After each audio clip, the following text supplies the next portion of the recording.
sebuah wilayah di ujung barat Indonesia, pernah menjadi pusat konflik yang berkepanjangan. Selama hampir 3 dekade, wilayah ini menjadi saksi bisu pertempuran antara Gerakan Aceh Merdeka atau GAM dan pemerintah Indonesia.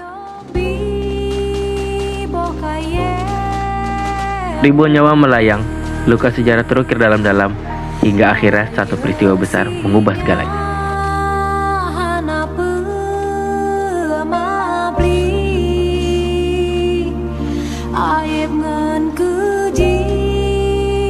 Gerakan Aceh Merdeka didirikan pada 4 Desember 1976 oleh Hasan Ditiro.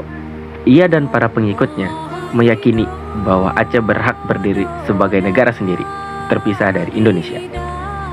GAM lahir dari ketidakpuasan mendalam tentang hukum Islam yang tak sepenuhnya diterapkan, tentang eksploitasi sumber daya alam yang tidak adil, dan tentang meningkatnya kehadiran orang luar di tanah Aceh. Di perbukitan Halimon, Kabupaten Pidie, pasukan GAM pertama kali mengangkat senjata melawan pemerintah Indonesia. Namun, langkah awal ini segera dihadang oleh kekuatan militer yang lebih besar.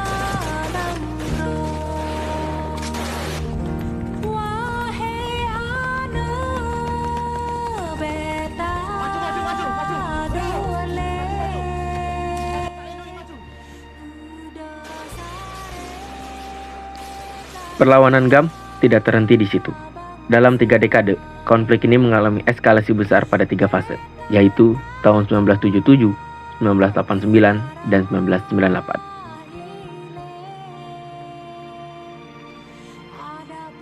Pada 1977, GAM masih bertumpu pada taktik gerilya. Namun, kekuatan mereka dengan cepat dipukul mundur oleh pemerintah pusat. Perlawanan pun sempat meredup. Tahun 1989, GAM bangkit kembali. Kali ini, mereka mendapat dukungan dari Libya dan Iran. 1.000 personel GAM dilatih di luar negeri, siap untuk kembali bertempur. Senjata pun mulai mengalir dari luar negeri ke Aceh. Pemerintah Indonesia pun merespon dengan tindakan keras. Aceh dinyatakan sebagai daerah operasi militer atau DOM. Ribuan nyawa melayang, desa-desa diduga menampung GAM dihancurkan, dan banyak keluarga kehilangan anggota mereka. Selama periode ini, diperkirakan lebih dari 7.000 pelanggaran hak asasi manusia terjadi. Namun, di tahun 1998, segalanya berubah. Soeharto mengundurkan diri, dan Yusuf Habibie mengambil alih kursi kepresidenan. Pasukan pun ditarik dari Aceh, memberi kesempatan bagi masyarakat untuk bernapas. Tapi ketegangan tidak mereda. Kekerasan justru meningkat. GAM semakin agresif, dan penyelundupan senjata dari Thailand kian memperkuat mereka. Tahun 2002, jumlah pasukan keamanan di Aceh mencapai 30.000 orang, dan setahun kemudian meningkat menjadi 50.000. Situasi kian mencekam. Pemerintah akhirnya melancarkan serangan besar-besaran pada tahun 2003 untuk menumpas GAM.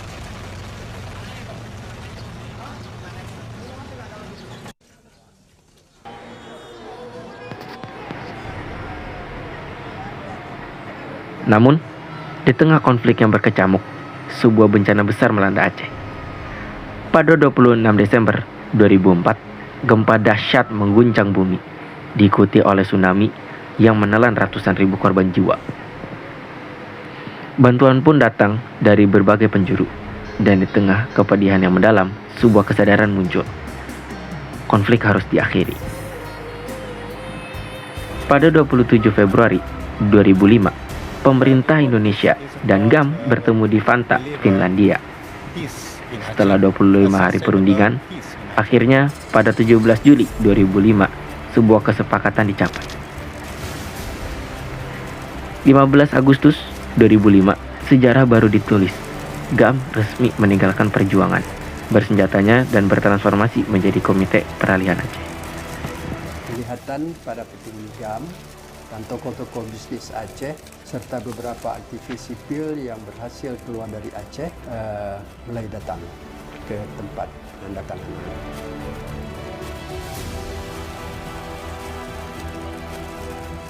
sudah di-set up belasan kamera televisi dari stasiun-stasiun televisi terkenal dari seluruh dunia.